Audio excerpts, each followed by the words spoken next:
అస్సలాముఅలైకుం, welcome back to my mini vlog. Today chicken dum biryani bagara rice అయితే చేస్తున్నాను. ఎందుకు చేస్తున్నాను వీడియో ఎండింగ్ వరకు చూడండి, తెలుస్తుంది. అండ్ ఈ స్లైసర్ అయితే మాషాల్లా టైం సేవర్ అండి. నిజంగా ఎంత బాగుంది అంటే అంత బాగుంది. ఈవెన్గా కట్ అవుతున్నాయి, ఇలా ఆయిల్లో వేయగానే అలా ఫ్రై అయిపోతున్నాయి. మాషాల్లా చాలా బాగుంది.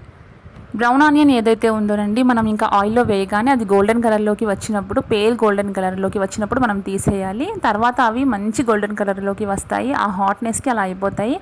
సో ముందే బాగా గోల్డెన్ కలర్లోకి వచ్చినప్పుడు మనం తీసేస్తే బ్రౌనిష్గా అయిపోతాయి, బాగోవు.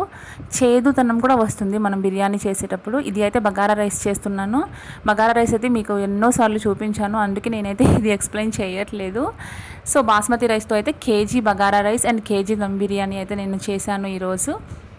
बिरयानी बनाने से डर नहीं लगता साहब, बर्तन धोने से तो बहुत ज़्यादा डर लगता है मेरे को. तो बहुत मुश्किल है ये बर्तन ధోనా. ఏంటి అనుకుంటున్నారా? నిజంగా బిర్యానీ చేయడం అయితే కష్టం కాదండి. ఆ యుటెన్సిల్స్ క్లీన్ చేయడమే పెద్ద టాస్క్. నాకైతే చాలా వీడియోస్లో చెప్పే ఉంటాను. అండ్ పర్ఫెక్ట్గా కుక్ అయిన మా దమ్ బిర్యానీ అయితే చూడండి, మాషాల్లా ఎంత టెంప్టింగ్గా ఉంది కదా. తినడానికి కూడా అంతే ఇదిగా ఉంటుంది.